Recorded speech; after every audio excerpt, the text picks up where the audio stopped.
Welcome back to the Tavern. I'm Illumineer Franz, and it's time for another news roundup. Since the last time we saw you here, there have been a few relevant card reveals and gameplay implications, so let's jump right into it.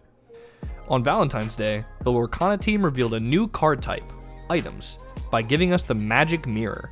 This is a 2-cost item that allows you to pay 4 resources, exert it, and draw a card. Outside of these aspects, we can only assume that this card stays on board and can get activated every turn. We don't know for sure that it stays on board and can be reused, but as a wise man once said, we'll find out in spring. I won't speculate too much here, but card draw is always an incredible ability to have in TCGs. Honestly, the cost seems to be too much to consider this card good at the moment, especially in relation to Rockstar Stitch, who also provides a character with that card draw. One thing I'd like to throw out there is the exertion of Magic Mirror at its own cost. This brings up an interesting question regarding the mechanics of the game. What does it mean for an item to be exerted? Is this just a way to enforce the ability can only be used once per turn?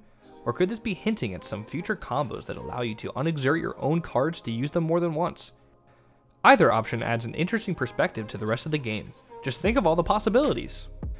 After dropping the mirror reveal on us, a mere 3 days later, the Lorcana Twitter gave us another new card. This time we see another gorgeous art in Healing Glow, a 1-cost action that heals 2 damage on a chosen character. There are a few things to point out here. First of all, the floral pattern around the cost is back, when it hasn't been around any of the other action or items so far. What is perhaps an even bigger confirmation here is that damage stays on a character when they receive it. This is further backed up by a video Artem of Lorcana got during the Nuremberg Toy Fair. In his video, he shows that in the gift set, there will also be a set amount of damage counters included as well. All of this evidence leads us back to believe that damage will stick around in Lorcana. Since this is a more easily understood design for this card, I will go into my grading tank a bit and say that this seems too low value to be played beyond the first set or two, as presumably better or more efficient cards will be introduced later. However, I can see it being played early due to the smaller card pool as well as a potential need to keep your high-powered characters on the field. I don't expect too much play out of this card, but I wouldn't be surprised if I am proven otherwise. That's all for the reveals in the past week or so. We look forward to more incredible Lorcana updates, and you can bet that we'll have a video made about it.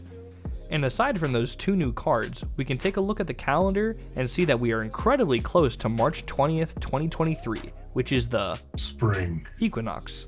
All eyes will be on socials from that day onward, waiting with bated breath for the official rules and gameplay of Lorcana.